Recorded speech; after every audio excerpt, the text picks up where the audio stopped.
6장 8번째 환상 이야기입니다. 마차 4대, 젓갈색, 검은 말, 흰 말, 얼룩진 말. 주제는 온 세상을 순찰하라. 북쪽 땅으로 나아간 말들. 바벨론에 남아있던 유다 사람들의 마음을 변화시킬 것이다. 바벨론에서 돌아온 자들 가운데 순이 날 것이다. 이들이 성전을 지을 것이다. 그러니까 어쨌든 스가랴서가 14장이라 분량이 많고 그런데 핵심은 거듭 말하자면 성전을 짓자인데 신앙이 또 유대인의 사명 공동체의 구심점을 세우자. 이 구심점이 세워져야 그 다음 뭐가 이제 되는 것이기 때문에 촉구를 하고 있는 것을 볼 수가 있습니다. 6장 1절부터 8절 8번째 환상은 이제 네 마차의 환상이죠. 근데 이 네 마차가 동서남북으로 가는데 이건 이제 온 세상을 말합니다. 그리고 이제 북쪽으로 간 검은 말을 잘 살펴보라 이렇게 천사가 말하는데 북쪽은 바벨론이죠. 그죠? 바벨론입니다. 이 바벨론은 사실은 이렇게 정치적으로는 바벨론은 제국을 다스리기 위해서 이제 포용 정책을 썼죠. 그래서 뭐 유다 사람들도 등용하고 똑똑한 사람들 이렇게 이제 등용하고 그랬습니다. 그런데 이제 아시리아는 그런 정책을 쓰지 않았죠.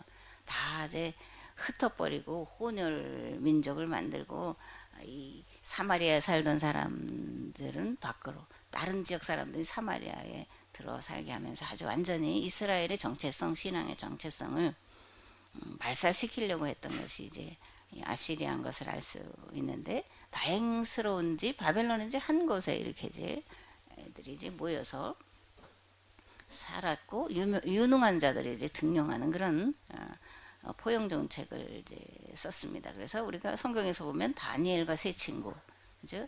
느헤미야, 뭐 스룹바벨, 뭐 이런 고위직들이 이제 등장하고 있는 것을 볼 수가 있습니다. 또 이제 유대인들은 적응력이 뛰어나잖아요, 그죠?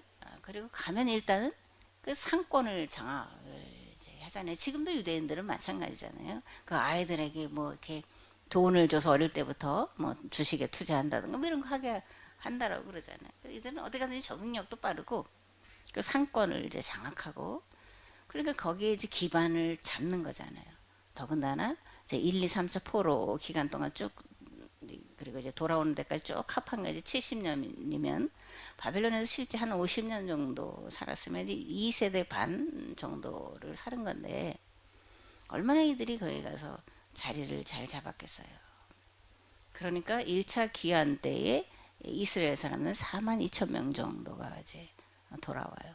처음에 끌려갔을 때 5만 명 좀 넘게 이제 1차 포로 이렇게 되는데 그 숫자만큼도 사실 안 되게 이제 돌아오는 걸 보면 이들이 신앙의 열심을 가지고 돌아오는 사람들도 있지만 그렇지 않은 자들도 있고 또 바벨론에 남아있던 자들이 여전히 많이 있었다. 그런 것을 볼 수가 있죠. 그래서 북쪽 땅으로 나아간 말들을 주목해 보십시오. 그들은 주님의 영을 바벨론으로 모셔다가 그곳에 남은 유다 사람들의 마음을 변화시킬 겁니다. 그들이 먼 곳에 있는 그들이 돌아와서 성전을 다시 지을 겁니다. 이렇게 이제 말씀하는 거잖아요. 결국은 어쩌면 또 이미 돌아와 있는 자들에게 정신 차려라 그런 말씀도 되겠죠. 그죠? 너희들이 이러고 있으니까 20년 다 되도록 짓다 말고 있으니까 바벨론 땅에 있는 자들의 마음을 내가 감동시켜서 데려오겠다.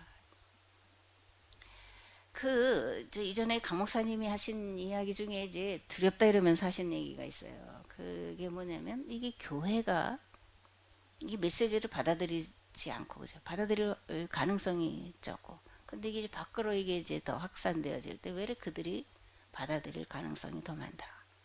밖을 통해서 교회를 심판하시고 교회를 바꾸시는 이런 일들을 하실 수 있다. 그게 두렵다. 이렇게 말씀하시는 게 이제 제가 기억력이 굉장히 좋은 사람이라 그렇게 이제 하신 게 있는데 이것도 비슷한 의미일 수도 있다. 그런 생각이 들어요. 너희들이 이러고 있는데 너희들이 먼저 돌아왔다고 물론 그건 귀하고 그렇지만 그렇다고 돌아와서 너희들이 돌아올 때 그 마음가짐으로 했냐 초심을 가졌냐 아니지 않냐 사는 거에 급급해서, 네 집 짓는 거에 급급해서, 네 자식 새끼 입에다 먹는 거 넣어주는 거 급해서 왜 돌아왔는지 그에 대한 것을 잊어버리고 있지 않냐. 먼 데 있는 내가 그들의 마음을 감동시켜서 그들로 성전을 재건하게 하겠다. 이런 말씀인 것을 볼 수가 있습니다. 6장 9절에서 15절 이제 아까 순 말씀을 드렸죠. 순 여호수아 스룹바벨 그리고 이제 그 다음에 이제 돌아올 자들에 대해서 말씀하는데 6장 9절에 보면 그 다음에 여호와께서 내게 이같이 말씀하셨다. 너는 스바냐의 아들 유시아의 집에 가보아라. 거기에는 방금 바벨론에서 도착한 헬데, 도비야, 여다야가 묵고 있다. 그들은 내게 줄 선물을 가지고 온 사람들이다. 너는 그들이 바치는 금과 은을 가지고 왕관을 만들어 여호사닥의 아들 대제사장 여호수아의 머리에 씌워라. 그 대관식에서 너는 이같이 그에게 선포하여라. 온 세상의 주이신 여호와께서 이렇게 말씀하셨다. 이 사람을 보아라. 그는 순으로 오실 분을 보증해 준다. 이 사람이 앉은 왕자에서 그 순이 나올 것이다. 그 순이 여호와의 성전을 지을 것이다. 이렇게 말해. 여호수아와 스룹바벨을 말씀하고 있는 것을 볼 수가 있습니다. 참으로 이 사람이 여호와의 성전을 다시 짓고 왕의 예복을 입고 왕위에 앉아 다스릴 것이다. 그때는 제사장이 왕의 곁에 있을 것이며 두 사람이 사이좋게 의논하여 이 일을 처리할 것이다. 다시금 신해성 계약 공동체의 출발 그 자리로 돌아가는 거잖아요. 그죠? 제사장 체제와 각 지파 체제가 그래서 합해서 여호와 신앙으로 그게 이제 광야의 이스라엘 백성들의 삶이었잖아요. 여기 이제 그런 얘기가 있는 겁니다. 이 사람이 앉은 왕자에서 그 순이 나올 것이다. 그 순이 여호와의 성전을 지을 것이다. 참으로 이 사람이 여호와의 성전을 다시 짓고 왕의 예복을 입고 왕이 앉아 다스릴 것이다. 그때에는 제사장이 왕의 곁에 있을 것이며 두 사람이 사이좋게 의논하여 이 일을 처리할 거다. 그래서 저 먼 곳에 사는 사람들이 와서 여호와의 성전 건축에 가담할 것입니다. 그때에는 온 세상의 주인이신 여호와께서 나를 너에게 보내셨다라는 것을 너희가 깨달을 것이다. 그러니까 이렇게 말할 때에 아직도 스가랴와 학개가 선포하는 그 말씀을 하나님이 보내셔서 하나님의 이름으로 선포하고 있다라는 것을 믿는 자들도 있었지만 없었다라는 얘기도 되잖아요. 그죠?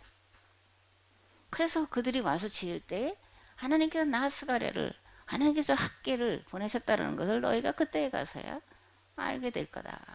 이렇게 말씀을 하고 있습니다. 거듭 말하지만 바벨론 포로기 이후 그리고 이 페르시아 헬라로 이어지면서 예언자들의 말을 신뢰하라. 그래서 역대기에 그렇게 나와 있는 거예요. 여호사밧 그 역대하인가요? 역대하 10몇 장인가 거기에 보면 전쟁터에 나갈 때 왕이 그렇게 말한다니까. 하나님을 신뢰하라. 평온하리라. 그 선지자를 신뢰하라. 견고히 서리라. 이렇게 돼 있던 거 아니에요? 그리고 전쟁터에 나갈 때 그렇게 찬송 부르면서 하는 이야기가 역대기에 그래서 그 여호사밧 이야기가 길게 기록이 돼 있는 겁니다. 전쟁 이야기도. 그러니까 선지자를 신뢰하라는 거예요. 그 입을 통해서 나오는 말씀을 신뢰하라는 거예요. 신뢰하지 않으면 망한다라는 겁니다. 오늘도 마찬가지예요. 먼저는 목회자의 말이 신뢰할 만한 하나님의 말씀이 돼야 되는 거가 맞고 성도들은 저 말씀이 하나님께로부터 나오는 말씀이다라고 믿게 되면 그 말씀에 철저하게 순종을 해야 돼요. 오늘 우리에게 똑같이 요구되는 그런 말씀이다 라고 저는 거듭 말씀을 드립니다.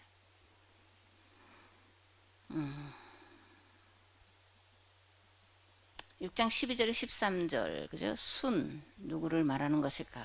반복했는데 헬데, 도비야, 여다야 같은 좋은 환경을 버리고 전 재산을 털어서 고생할 것을 각오하고 돌아오는 자들. 왜냐면 이미 바벨론의 소문이 쫙 퍼졌겠죠. 돌아간 자들이 어떻게 어렵게 살고 있는지. 이게 뭐 거할 집도 제대로 마련하지 못하고 뭐 어떻게 입에 풀칠은 해야 뭘 할 텐데 그것도 어려운 상황. 그래서 뭐 이방 여인들과 결혼 이런 비참한 이야기들을 들은 자들이 그런데 이들이 돌아와서 그 어려움을 자기들도 겪을 것을 알면서도 각오하고 이제 돌아오는 자들, 그들을 순이다. 그들 가운데서 위대한 지도자가 나올 거다. 성전을 다시 짓고 왕이 앉아서 이스라엘을 하나님의 말씀으로 다스리게 될 거다. 이런 말씀을 하고 있습니다. 스가랴 7장은 이제 이스라엘 백성들이 5월 금식, 7월 금식 뭐 이런 금식을 하는 절기가 있는데 계속할까요? 이렇게 묻는 거예요. 그러니까 하나님이 그게 나를 위해서 금식한 거냐? 이렇게 이제 말씀하시는 거예요. 아니다. 그죠? 나를 위한 것이 아니다. 이게 이제 스가랴 7장의 그런 얘기고, 이건 좀 그래서 넘어가고요. 스가랴 8장. 요거는 순서가 8장 1절부터 17절이 후반으로 가고 8장 18절 19절이 앞부분으로 가서 이렇게 이제 주제를 말씀을 드리는데, 슬퍼하던 절기들이 환희의 절기가 될 거다. 그때에는 그들은 내 백성이 되고 나는 그들의 하나님이 될 거다. 이런 이제 말씀이 기록이 되어 있습니다. 이제 이스라엘 국칠 앞에도 말씀드린 4월 금식은 예루살렘 성벽의 첫 돌파구가 뚫려 적군이 들어온 날을 기억해서 금식하는 날이래요. 5월 금식은 성전 파괴, 7월 금식은 그달랴 총독이 암살당한 날을 슬퍼한 날, 10월 금식은 느부갓네살이 예루살렘을 포위하기 시작한 날, 이런 절기를 이제 지켰는데, 이게 하나님을 위한 거냐? 이제 그런 거죠. 하나님을 위한 것이 아니다. 그러면 하나님을 위한 것이 뭐냐? 이게 또 나와야 되잖아요. 그죠?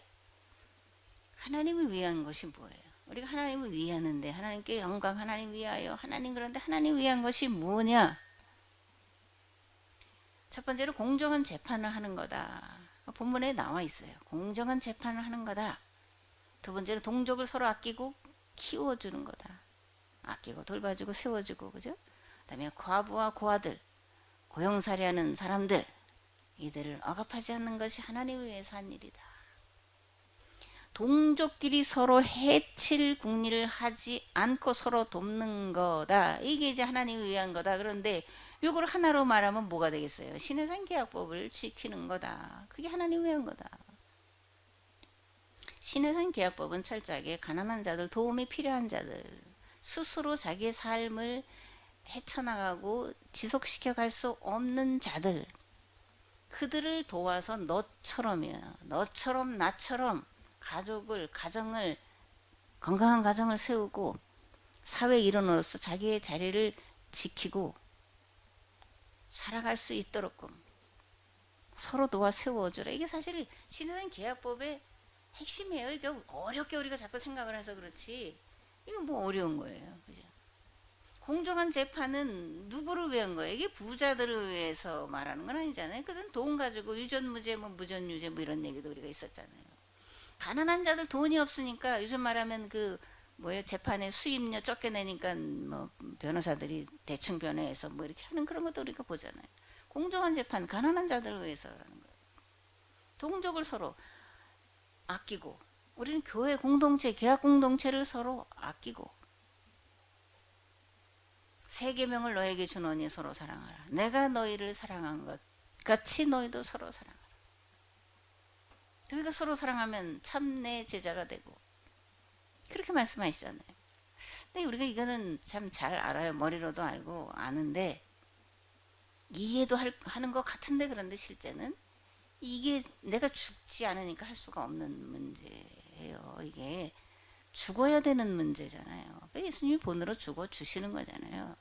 죽음으로 우리를 사랑하신 건데, 너희도 그렇게 해라. 그래야 참 내 제자가 된다. 근데 참 우리가 참 구원을 어떻게 생각하는 건지 잘 모르겠고, 너무 쉽게 생각하는 그런 부분이 아직까지 우리가 구속사라고 하는 관점 속에 쪄들어와서 많이 벗어났다고 생각해도 여전히, 왜냐면 그게 너무 쉬워서 그러는 거예요. 구속사 신앙을 가지면 얼마나 쉬워. 그렇잖아요. 그리고 복도 받잖아요. 인정도 받고. 이 계약사라는 건 이게 죽어야 되는데, 이게 그러니까 안 하려고 하는 우리 안에 거부 반응이 사실 계속해서 그래서 있는 거예요. 끊임없이 나를 쳐서. 제가 예전에 구더기 얘기했잖아요. 구더기. 근데 제가 그걸 해놓고 나서 돌아가서 야 구더기가 계속 크고 올라올 텐데 계속 크고 그럼 계속 나는 구더기만 계속 밟아 죽여야 돼. 어떻게 해야 돼요? 사실은 구더기가 안 생기도록 해야 되는데 저는 거기까지 생각하면서 이것도 그래도 꽤 괜찮은 생각이었다라고 생각했다가 돌아가다 야 나의 수준이 사실 요거구나. 아니, 계속 그냥 구독이나 밟는 그게 그래도 괜찮은 거라고 생각했거나. 근데 밟은 세 번 해야 되는 거잖아요. 구더기가 생기지 않게 내 안에 더러운 것들을 치워 버려야 되는 거잖아요. 안 치우선 계속 구더기 올라오는 걸 잡고 있으니 이게 한 발자국이나 가겠네요. 제 스스로가 제 입에서 저 가짜 조복시 그거 빼내지 못하는 처지가 뭐가 다른 건지, 그러니까 제 얘기를 한다라는 것을 여러분들이 들으시고 저 목사는 맨날 저렇게 뭐 저런 뭐 책망하는 소리나 하고 이빠른 소리나 하고 있나 그런 생각을 하실지 모르는데 제 얘기를 제가 그렇게 하는 거예요. 그러니까 동족끼리 서로 해칠 궁리를 하지 말고 서로 도와라.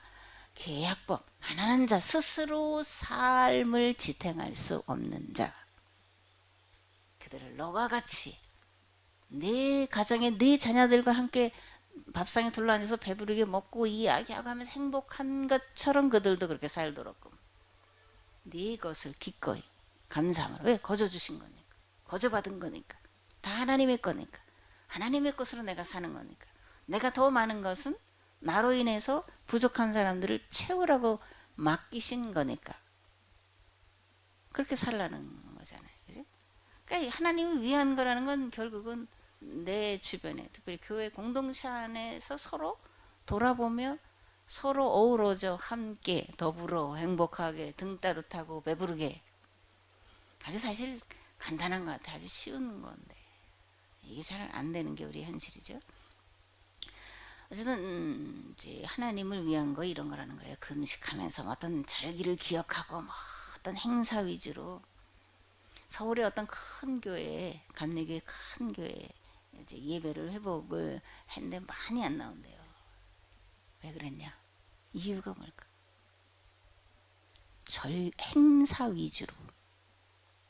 행사 위주로 교회가 가다 보니까 2년 반 동안 행사를 할 수가 없었잖아요. 교회를 떠난 사람들이 다시 돌아오기가 쉽지가 않은 거예요. 한국교회 대형 교회들이 크고 끌어온 그 동력이 뭐예요? 사실은 행사잖아요. 다양한 볼거리들이 너무 많아 그냥. 그 정신없이 돌려. 그러면서 열심히 신앙생활 한 것 같아. 그런데 이런 위기에 처하니까 행사를 할 수 없고 그럼 안 가는 거예요. 그래서 그렇게 얘기를 하더라고요. 서울에 감리교회 큰 교회 절반도 회복이 안 됐대요. 그게 안 된다는 얘기지. 한 번 편해졌는데 신앙이 있어 또 열심히 또 뭐 이렇게 하려고 하는 것보다 행사하는 맛이 재밌잖아. 골라 할 것도 재밌고 그죠. 아이들 프로도 청년부 대학부만 다양하잖아요. 일주일 내내 행사가 있잖아. 그게 딱 2년 반 동안 끊겨졌으니까 안 가고 못 가고 그러다가 이제는 스스로 안 가게 돼서 다시 회복이 어렵다라는 거예요. 작은 교회는 회복이고 말고도 사실 없는 거고, 근데 이제 작은 중소형 교회들은 많이 회복되고, 이게 들은 얘기야. 그 어떤 목사님이 이제 그 서울에 큰 교회도 하시는데, 그러면서 이제 어떤 큰 교회 얘기를 하면서 어렵다, 회복이 안 된다. 근데 행사 위주로 했기 때문에 그렇다.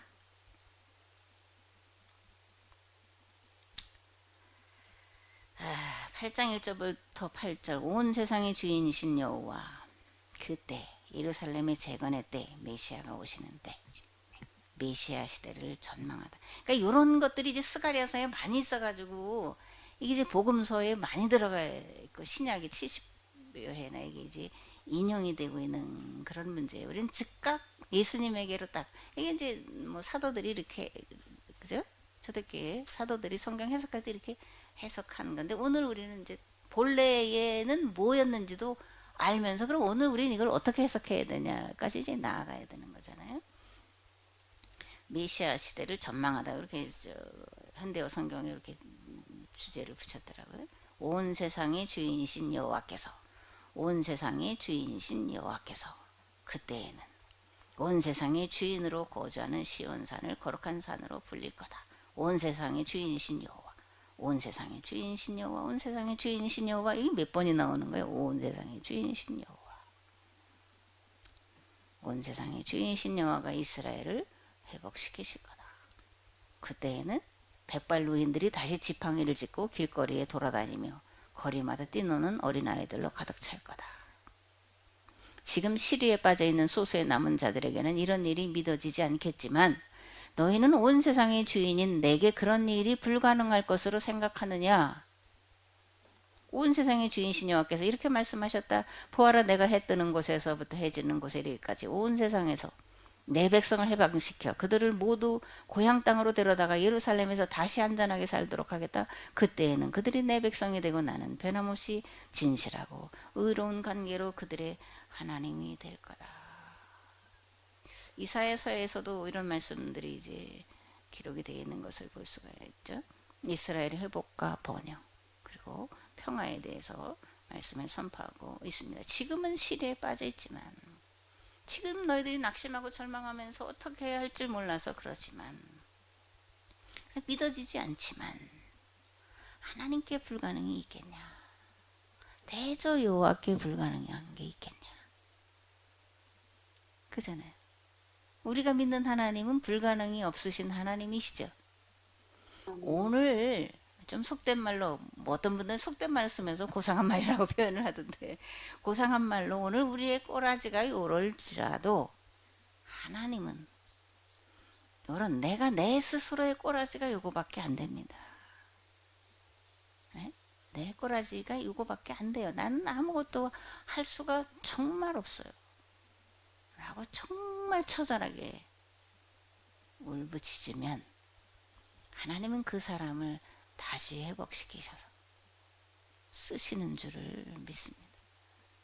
다만 내 꼬라지가 정말 더 이상 내려갈 수 없는 곳보다 더 내려가 있다라고 하는 절박감을 느끼냐?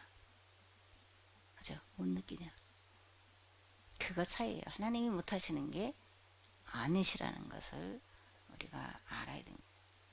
그러니까 온 세상의 주인이다라고 계속해서 이제 스가랴의 입을 통해서 선포하는 건, 아까도 말했지만 이스라엘이 자기들만의 하나님, 이스라엘 역사의 주관자 하나님으로 이스라엘의 신으로서 믿고 있다가 비로소 온 세상의 모든 역사를 주관하시는 창조주 하나님으로 이들이 고백하면서 다시 한번, 야, 우리가 바벨론에서 돌아올 때에 이거 하나님께서 우리에게 베푸신 기적 아니냐? 우리 역사만 주관한 줄 알았더니 아니야, 하나님도 알지 못하는 저 고레스의 마음을 감동시키셔서 우리를 다시금 약속의 땅으로 돌아오게 하신 그 하나님 아니냐? 그 하나님을 신뢰하라. 그런 말씀도 되는 거죠. 그죠? 그렇게 선포하는 스가랴의 그 선포를 신뢰하라. 이런 말씀으로도 이해가 될 수가 있습니다. 스가랴서 8장 9절에서 17절은 성전 공사를 완성해라. 그러면 화가 변하여 복이 될 것이다. 이런 말씀이 이제 되어 있습니다. 지금 34분이죠. 이 스가랴서는 앞에도 말했지만 이제 신약 성경에서 가장 많이 인용되는데, 그건 뭐냐면 미래에 대한 비전을 선포하기 때문에 그래요. 번영, 그죠? 평화, 회복에 대한 비전을 선포하기 때문에 이제 신약에서, 그러니까 왜 하나님 나라에 대한 비전을 이제 선포하는 거잖아요. 그게 뭐 실현될 것 같은 가능성이 뭐가 있어요?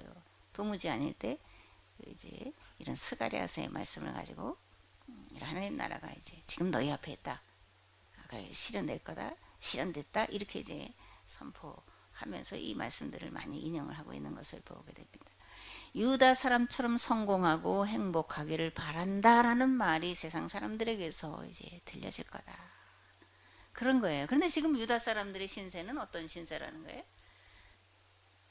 가련하기 짝이 없는, 비를 피할 무슨 뭐 제대로 된 뭐 집도 없을 만큼 그런 상황이잖아요. 그런데 세상 사람들이 이제 어떻게 할 건지 아냐? 유다 사람처럼 성공하고 행복하기를 바란다라고 축복의 말을 할 거다. 이전에는 어떻게 말했냐? 유다 사람들처럼 가련한 신사가 되라. 뭐 포로로 끌려가서 이런 그래서 유다 사람들을 조롱하는 말이었는데 이제는 유다 사람처럼 성공하고 행복하기를 바란다라고 하는 축복의 말로 바뀌게 될 거라는 거예요. 거듭거듭 말하자면 계약 공동체를 그거 뭐 계약 공동체가 뭐 그 몇 사람 안 되고 뭐 뭘 내가 날 받으면 뭘 할 수 있겠어라고 또는 어디 되나 보자라고 관망하는 자들이 밖에 있을 텐데 계약 공동체에 속한 사람들을 봐라. 저들이 하는 말, 저들이 하는 삶의 모습을 봐라. 라고 말할 날이 오게 되리라. 지금은 믿지 못하겠지만 그렇게 될 거다. 그렇게 되도록끔 우리는 만들어 가야 된다. 이런 얘기예요. 그러면서 이제 하나님은 어떻게 해야 된다고 말씀하시냐. 이것도 이제 계약법이라면 계약법 한마디로 될 수 있지만 서로 진실한 말을 하라. 이렇게 말해요. 서로 진실한 말을 하라. 법정에서 올바른 판결을 내려라. 다른 사람을 해치려는 궁리를 하지 말아라. 거짓말은 아예 입에서 떼어 버려라. 앞에서 한 얘기와 반복되고 중복되는 그런 말씀이죠. 계약법을 바로 알고 계약법을 실천하는 삶을 살아라. 이런 말씀으로 받아들일 수가 있습니다. 스가랴서 8장 20절에서 23절 온 세상 백성들이 예루살렘으로 순례를 올 것이다. 이것도 사실 정말 믿어지는 게 아니라니까요. 온 세상 사람들이 계약 공동체가 출발된 이 둔대 케노시스 교회로 성지 순례를 올 것이다. 아멘이 안 나오잖아요. 뭐 내가 못 믿는데 뭐 어떻게 그렇게 되도록끔 우리가 만들어야 된다. 하고자 하는 자에게 하게 하시는 하나님이시다. 그분은 불가능이 없으신 분이다. 내가 문제다. 내가 준비됐냐. 그죠?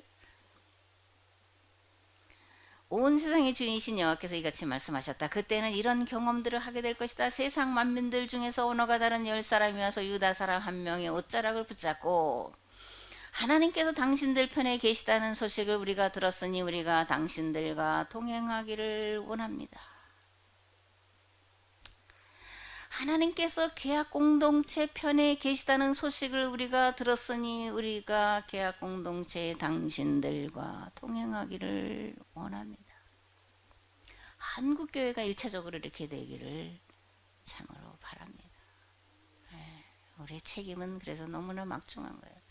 책임감에 눌려서 잠을 잘 수가 없는 거예요. 사모님이 계시지만 제가 사모님보다 강 목사님을 더 이해할 수는 없겠지만 어떤 면은 더 많이 이해할 수도 있다고 사실 건방진 얘기를 하는데 할 수 있는데 뭐냐면 나는 저 강 목사님이 잠을 제대로 주무실까. 사모님 주무실 때 강 목사님이 뭐 몇 시간 전에 체크는 안 해보셨잖아요. 그죠? 아니 피곤하신. 근데 저는 생각으로 마음으로 제가 강 목사님을 이해하는 건 정말 저분이 잠을 제대로 잘 수 있겠냐 거예요. 이것저것 왜 그렇게 여러 가지를 하셨냐? 우리는 뭐 그게 제대로 된 게 있냐 뭐 어쩌냐 여러 가지 말할 수 있지만 왜 그러시냐 그분이. 반대쪽으로 이야기한다. 그 심정이 이해가 돼요? 이것저것 제대로 된 게 있냐? 그 말을 박사모님, 예. 그 심정이 이해가 돼요? 왜 저러고 있어? 예? 안 해도 될 일을 하는 것 같고 안 될 일 하는 것 같고 그냥 바둥바둥 허둥지둥 사실 그렇게 지금까지 몇십 년을 살아오신 거잖아요. 왜? 제가 이해하는 거예요. 강 목사님 들으면 나 그거 아니야 그럴 수도 있는데 제가 이해하는 면에서는 이 감당할 수가 없어서 그러는 거예요. 주체가 안 돼. 이 책임감, 이 중압감이 이걸 어떻게 짓눌려가지고 땅속으로 꺼지는 게 낫지. 그거 살아있는 게 쉽겠어요? 차라리 나를 데려가세요가 쉽지 않을까? 내가 어저께 어떤 분하고 얘기하면 이게 엘리야가 나 이제 죽겠습니다 하는 심정과 뭐가 달라요? 나는 이거밖에 안 돼요. 나만 남았어요. 근데 나까지 죽이려고 해요. 그래서 가는 그 심정이 지금 강 목사님의 심정은 아닐까. 잠도 못 자면서 고민하면서 네. 뭘 또 해볼까? 어떻게 해볼까? 어떻게 하면 가능할까? 근데 믿지는 않고.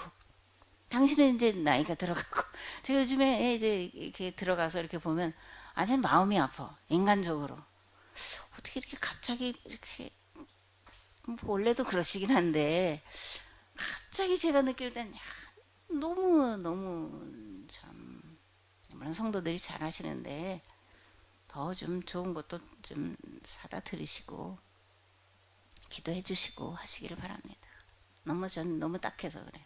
어떻게 저렇게 갑자기 얼굴이 뭐 저러실까? 그 짐을 우리가 감히 질 수는 없는데 마음으로라도 같이 좀 지고 싶다. 졌으면 좋겠습니다. 같이 좀 잠깐이라도 마음으로라도 그 짐을 좀 지고 갈 수 있게 해주세요. 그렇게 정말 그런 심정이 돼야 되지 않을까. 정말 그런 생각을 가져요. 장차 온 세상의 백성들이 예루살렘에 순례를 하러 올 것이고 온 세상 사람들이 주님으로 경배하게 될 거다. 언어가 다른 10사람이 와서 유다 사람 한 사람의 옷을 붙잡고 하나님께서 당신들 편에 계시다는 소식을 우리가 들었으니 우리가 당신들과 동행하기를 원합니다라고 간청하게 될 거다. 꿈만 같은 일. 우리 형부 목사님 이제 은퇴하셨는데 그분이 하시는 주 멘트가 있어요. 꿈만 같은 일이 일어나기를 바란다. 이 꿈만 같은 시편에도 있잖아요. 우리가 예루살렘으로 돌아올 때 꿈꾸는 것 같았다. 꿈꾸는 것 같은 일이 우리 세대 안에 이루어지기를 원하고 그러지 않을지라도 우리의 자녀 손대에 꿈꾸는 것 같은 그런 일들이 일어나게 우리 주님께서 반드시 이 계약 공동체를 그리고 계약 공동체에 속한 교회를 그리고 성도들을 자녀들을 붙잡아 주시고 이끌어 주시고 성령으로 감동케 하셔서 쓰실 줄을 믿습니다. 아멘.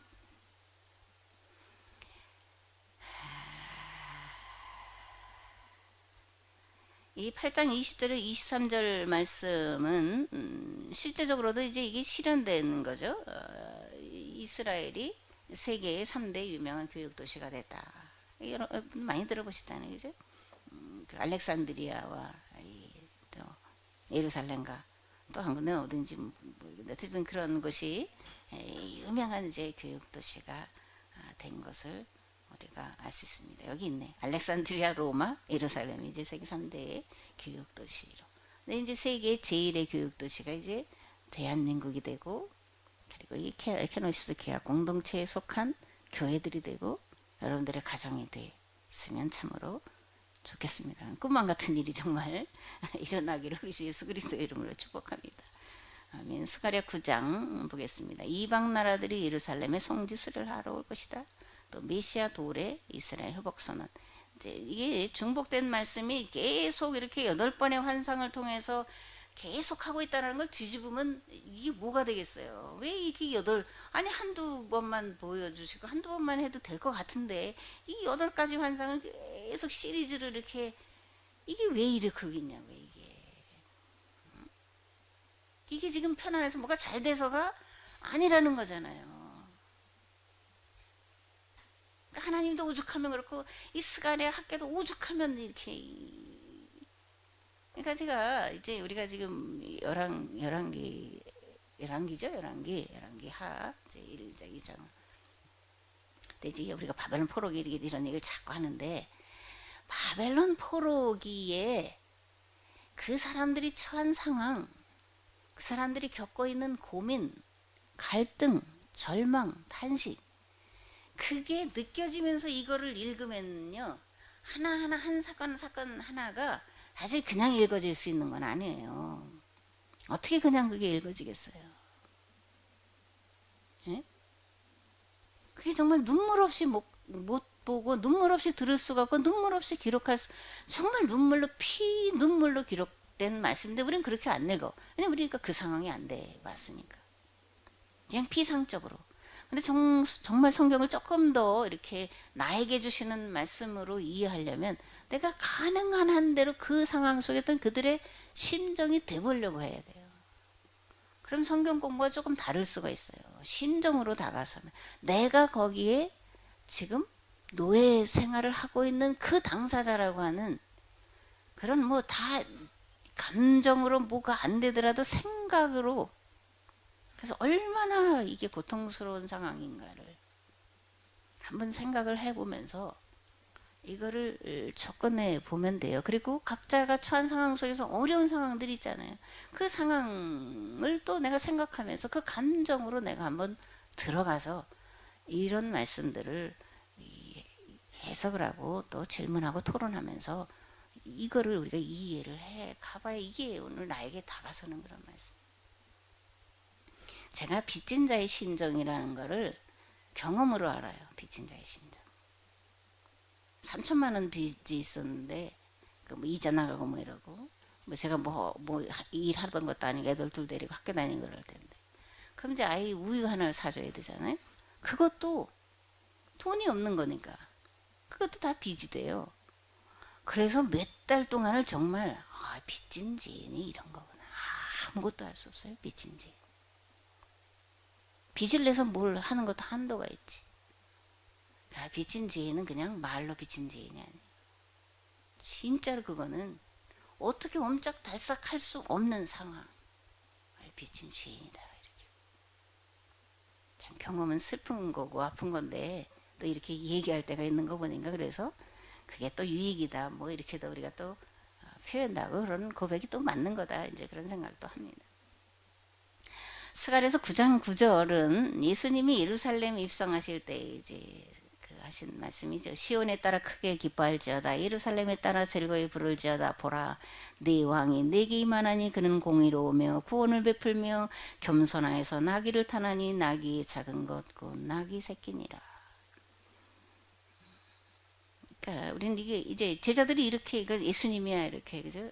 이해하고 받아들인 거고 오늘 우리도 이제 그런데 오늘 우리가 또 다른 이런 온 세상이 기뻐할 크게 기뻐할 즐거이 부를 이 세상을 하나님 나라로 바꿀 공의를 정의를 행하며 세상을 구원할 그런 공동체로 겸손한 공동체로 섬기는 공동체로 생명을 주어서 다른 사람의 생명을 살리는 공동체로 다시 서야 되고 그런 날에 우리가 또 이 말씀을 가지고 선포할 수 있게 되리라 그런 생각을 합니다.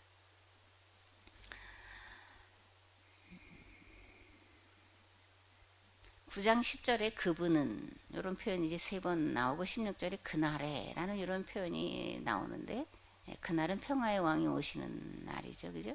평화의 날 예수님 메시아 이런 말씀들 속에서 유대인들이 이제 메시아 대망 사상이라는 걸 더 강화시켜 나가는 거예요. 이게 도무지 안 되는 상황인 걸 인간의 눈으로 어떤 거를 뭐 할 수가 없는 거. 그러니까 메시아가 오시면 이렇게 되는 거죠. 근데 그 메시아가 오늘 우리가 생각하듯이 예수 그리스도냐? 그거는 이 당시는 아니라는 겁니다. 그죠? 이 당시는 아니라는 거예요. 그래서 정치적인 메시아로 힘과 능력과 권능으로 임하실 그런 메시아를 생각하고 있었고 이거는 예수님의 12제자. 예수님이 십자가를 지시러 예루살렘으로 올라가는 길에 제자들이 싸우잖아요. 누가 더 높은 자리를 차지할. 그러니까 이들은 아직까지도 이 메시아 대망 사상에서 벗어나지 못해 있는 그런 상황들을 이제 우리가 보게 되잖아요. 이들은 역사의 그러니까 기적을 경험했기 때문에 그런 메시아를 하나님께서 보내시면 바벨론에서 우리가 해방돼서 돌아온 것처럼 페르시아에서 헬라에서 해방시킬 그 메시아를 보내주시라고 하는 그런 믿음 또는 희망 사항을 이제 이렇게 말하고 있고 이거는 수르바벨과 여호수아 또 멀리 바벨론에서 아직 오지 않는 그들이 그 금과 은을 가지고 성전을 지을 그런 재물들을 가지고 돌아온 그들 또 그들을 통해서 이스라엘을 다시 세워갈 지도자들이 세워지는 것에 대해서 이런 희망을 이제 말씀하고 있다는 것을 알 수가 있습니다. 스가랴서 10장은 주제만 말씀을 드리겠습니다. 비를 내리게 하는 건 바알이 아니라 하나님이시다. 10장 3절에 12절에 보면 이스라엘로 돌아오게 하겠다.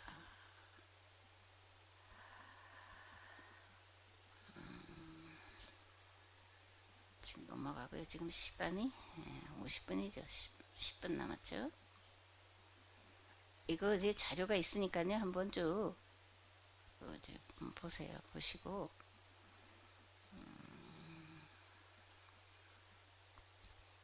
제가 그 마지막에 이제 어저께 밤에 쳐서 이제 올린 건데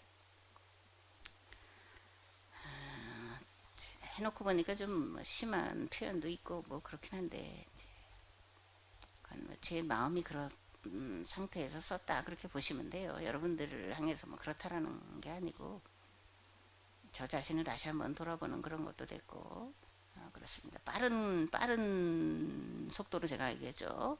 그냥 읽겠습니다. 오늘 계약 공동체는 무슨 일을 해야 할까?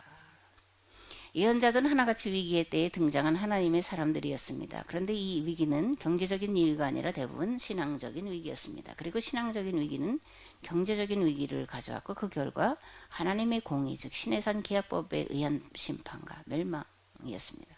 북이스라엘은 아시리아의 남유다는 바벨론의 나라를 빼앗기고 애굽에서와 같은 노예살이를 다시금 경험하게 되었습니다. 시내산 계약법의 핵심은 정의와 공의입니다. 이런 정의와 공의는 정치적이거나 경제적인 방법으로 해결되는 것이 아닙니다. 오로지 신앙적인 문제로만 해결이 가능합니다. 지난 20세기 공산주의자들 그런 정의, 특별히 경제적인 일을 실현하기 위해서 정치적인 방법으로 접근했다가 망했는데 여기는 신앙을 배제했기 때문에 그렇습니다. 기독교 신앙이 기본이 안 되면 어떤 정치 제도나 경제 정책으로나 정의와 공의 문제를 해결할 수는 없습니다. 그렇다면 서구 기독교 국가들에서는 정의와 공의의 문제가 해결됐냐 하면 아니죠. 그죠? 자유민주주의 또는 뭐 시장경제, 자유시장경제 체제에서 그러면 정의와 공의의 문제가 해결될 기미가 있냐? 아닙니다. 여러분들 이런 저기 소식 들어보셨나요? 이게 5월 22일자인가 본데 매일 30시간마다 억만장자가 새롭게 탄생을 한대요. 그런데 33시간마다 100만 명 넘는 극빈층이 생긴대요. 그렇다면 오늘 계약 공동체라는 이름으로 모여서 말씀을 듣고 배우는 우리는 이런 문제에 대해서 어떤 생각을 갖고 어떤 방법을 찾고 있고 어떻게 찾아야 할까? 뭐 이런 질문을 계속 던지고 있지만 다시 한번 이제 던져봅니다. 학개와 스가랴는 귀환 이후 이스라엘 공동체가 처한 위기의 때에 등장하여 하나님의 말씀을 선포한 예언자들인데 이들이 선포한 공동의 메시지는 성전을 짓자라는 겁니다. 그렇다면 학개와 스가랴가 외친 성전 건축의 의미는 뭐냐? 솔로몬이 지었던 그런 신전을 짓자는 얘기냐? 그게 아니다. 그죠? 신앙의 구심점을 찾자. 민족의 정체성을 바로 세우자. 이런 목적에서 성전을 건축하자라고 독려하고 있다는 겁니다. 학개서에 보면 이렇게 돼 있습니다. 다리오 왕 제2년 여섯째 달 곧 그 달 초하루에 여호와의 말씀이 선지자 학개로 말미암아 스알디엘의 아들 유다 총독 수르바벨과 여호사닥의 아들 대제사장 여호수아에게 임하니라. 이르시되 만군의 여호와가 이같이 말하여 이르노라. 이 백성이 말하기를 여호와의 전을 건축할 시기가 이르지 아니하였다 하느니라. 여호와의 말씀이 선지자 학개에게 임하여 이르시되 이 성전이 황폐하였거늘 너희가 이 때에 판벽한 집에 거주하는 것이 옳으냐? 그러므로 이제 만군의 여호와가 이같이 말하노니 너희는 너희의 행위를 살필지니라. 너희가 많이 뿌릴지라도 수확이 적으며 먹을지라도 배부르지 못하며 마실지라도 흡족하지 못하며 입어도 따뜻하지 못하며 일꾼이 삭슬 받아도 그것을 구멍 뚫어진 전대에 넣음이 되느니라. 만군의 여호와가 말하노니 너희는 자기의 행위를 살필지니라. 너희는 산에 올라가서 나무를 가져다가 성전을 건축하라. 그리하면 산에 올라가서 나무를 가져다가 성전을 건축하면 그리하면 내가 그것으로 말미암아 기뻐하고 또 영광을 얻으리라. 여호와가 말하였느니라. 너희가 많은 것을 바랐으나 도리어 적었고 너희가 그것을 집으로 가져갔으나 내가 불어버렸느니라. 나 만군의 여호와가 말하노라. 이것이 무슨 까닭이냐? 내 집은 황폐하였을 때 너희는 각각 자기 집을 짓기 위하여 빨랐음이라. 그러므로 너희로 말미암아 하늘은 이슬을 그쳤고 땅은 산물을 그쳤으면 내가 이 땅과 산과 곡물과 새 포도주와 기름과 땅의 모든 소산과 사람과 가축과 손으로 수고하는 모든 일에 한죄를 들게 하였느니라. 에스라 3장 8절에서 13절의 말씀을 보면 이제 바벨론에서 돌아와서 성전 짓기를 시작을 하는데 그게 이제 BC 536년 이고 학개와 스가랴를 통해서 다시 건축한 시기가 BC 520년이에요. 그러니까 이게 17년이 지나서 다시 하는 겁니다. 시작하고 나서 그동안 하지 않았다라는 거예요. 중단했다라는 거예요. 그리고 BC 517년 12월에 이제 성전 건축을 완공합니다. 그러니까 20년 걸렸다는 겁니다. 왜 이렇게 오래 걸렸냐? 학계가 말하는 거잖아요. 내 집은 황폐했을 때 너희는 각각 자기의 집을 짓기 위하여 빨랐음이라. 또 이 말씀을 뒤집으면 그들이 정착하기 너무나 어려웠다. 사는 것보다 죽는 것이 낫다라고 생각할 만큼의 어려움을 겪고 있었다라는 것도 우리가 생각을 해볼 수가 있어요. 그러니까 쉽지 않은 얘기를 하고 있다라는 거예요. 이게 우리가 쉽게 뭐 그럼 내 자식 그러면 아니 내 자식 입에 들어가서 그 아이를 먹여야지 그거 잘못 생각하면 뭐 성전을 더 갖다 바치고 목사 그런 건 아니잖아요. 그죠? 나 먹고 살기도 급한데 성전은 무슨 다음에 시간 나면 여유가 좀 생기면 그때 가서 하면 되지. 이게 돼지가 오타네. 돼지죠. 그때 가서 하면 되지. 뭐 그러는 거잖아요. 아 시간 있으면 하면 되지. 뭐 시간이 아직 없잖아. 나 바쁜데 뭐. 현실의 벽을 뛰어넘는다는 것은 결코 쉽지 않습니다. 불가능할지도 몰라요. 인간으로서는. 학계와 스가랴는 불가능한 현실 앞에서 불가능을 가능하게 하고자 몸부림치며 피 맺힌 소리를 바라고 있다라고 읽어야 되지 않겠네요. 계약공동체 운동을 한다고 하는 저와 여러분들은 과연 계약공동체가 하나님 나라를 이 땅에 실현시키시는 데 쓰일 하나님의 비밀 병기라고 생각하냐 제가 물었습니다. 여기 얼마만큼 기대와 관심과 마음을 쏟고 있냐. 보고서 내는 것조차 힘들어하면서 그죠? 보고서 안 내신 분들 가슴에 찔리시기를 바랍니다. 보고서 내는 것조차 힘들어하면서 그것조차 빼먹으면서 시간 나면 하지 내일이 바쁜데 우리 교회 일이 더 바쁜데 이거는 그 있었던 이야기를 제가 하는 거예요. 제가 뭐 만들어서 한 얘기도 아니고 사실 이런 이야기들이 있어서 하는 겁니다. 다시 한번 하겠습니다. 보고서 내는 것조차 힘들어하면서 그것조차 빼먹으면서 시간 나면 하지 내일이 바쁜데 우리 교회 일이 더 바쁜데 공동체, 계약 공동체라는 이름은 액세서리로 달고 다니는 것이 아니에요. 고상한 척 아는 척 하는 것도 아니에요. 온몸을 던져 해야 될 일이고 가장 최우선에 둬야 할 가장 중요한 일이에요. 가장 시급하고 우리의 존재 이유와 존재 목적이 여기에 있다 라고 일단 마음은 가져야지. 하느냐는 그 다음에요. 근데 이런 마음을 갖고 있냐라고 제가 다시 한번 여러분들을 각성시키는 거예요. 가지신 분들이 있죠. 있으니까 여기까지 오죠. 다시 한 번에요. 각성해야 돼요. 우리가. 그게 지금 올해 6월 달까지 우리가 보인 모습이에요. 이게. 그럼 어떻게 될까? 우리가 우리 자녀에게도 안 되고 나도 안 되고 그럼 어떻게 해? 그 강목사님 죽으시면 안 돼. 얼마만큼 뭐가 바뀌지 않는다. 죽으실 수도 없어. 어떻게 죽어? 강목사님 죽으면 이거 끝날 텐데. 이게 제가 느끼는 건데요. 아니 그런 거 아니겠어요? 온몸을 던져서 해야 될 텐데 하느냐는 두 번째예요. 그렇게 해야 된다라고 생각을 하고 있냐? 여기에 그만큼 중요도를 두고 있냐? 마음속에는 그런 생각을 가지면서 걷기도 하고 뭐도 하고 하냐? 하냐라고 생각하느냐라고 생각을 묻는 거예요. 생각을 안 하는데 무슨 행동이 거기 가요. 생각하고 있느냐를 제가 말씀드리는 거지. 아니에요. 즉 내가 못하면 뭐 그런 분들도 이제 내가 못하면 내가 오늘 이번 주 이런 일을 했어 대신 좀 해. 아니 그렇게도 못해요. 그거 그럼 그렇게 하면 그거 못 도와줘요. 그럼 그거 잘못된 거야? 불법이야? 아니잖아요. 같이 끌고 가지 서로 돕고 하면서. 이 공동체에서 끊어지면 그게 될 일이냐고. 이거 들었는데 안 들었으면 끊어져도 되는데 들은 분들이 이 계약 공동체에서 끊어진다 떨어져 나간다. 그거는 정말 심각하게 여러분들 생각을 해보셔야 돼요. 차라리 몰랐더라면이 좋은 거예요. 근데 알았는데 어떡해. 빼도 박도 못하는 거예요 이건요. 그런 마음들이 여러분들에게 있냐? 있으면 그것을 다시 또 돌아보고 다시 강화시키고 부족한 분들 끌어가고 그게 공동체라는 겁니다. 스가랴 3장 1절에 7절 말씀입니다. 시간이 조금 갔는데요. 뭐 한 10분이든 조금 더 하겠습니다. 그 다음에 여호와께서 이런 환상을 내게 보여주셨다. 대제사장 여호수아는 여호와의 천사 앞에 서 있고 사단은 천사의 오른쪽에 서서 여호수아에 대해 온갖 비난을 하고 있었다. 여호와의 천사가 사단에게 이같이 말하였다. 사단아, 여호와께서 너를 책망하시고 예루살렘을 선택하신 주께서 너를 책망하시기 바란다. 이 사람은 불 속에서 꺼낸 나무 토막과 같지 아니하냐. 그런데 여호수아는 더러운 옷을 입고 여호와의 천사 앞에 서 있었다.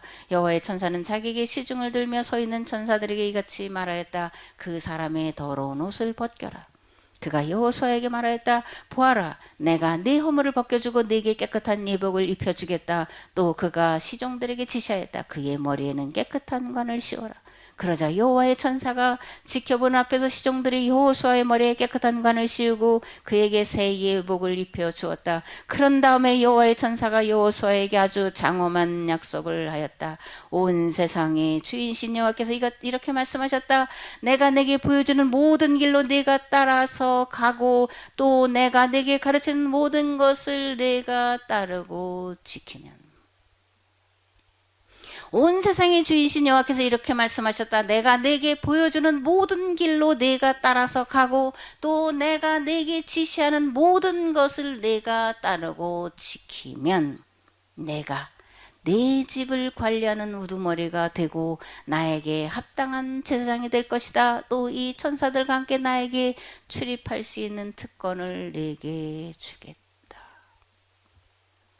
오늘 계약 공동체에서 선포되는 말씀을 우리가 듣고 이해하고 그리고 그 말씀대로 따라가고 그 말씀을 지키면 하나님 앞에 우리가 합당한 계약 공동체를 하나님이 서게 해 주실 거라는 거예요. 하나님 앞을 출입할 수 있는 특권을 우리에게 주시겠다라는 거예요. 그러나 우리가 그렇게 하면이라는 단서가 있는 거예요.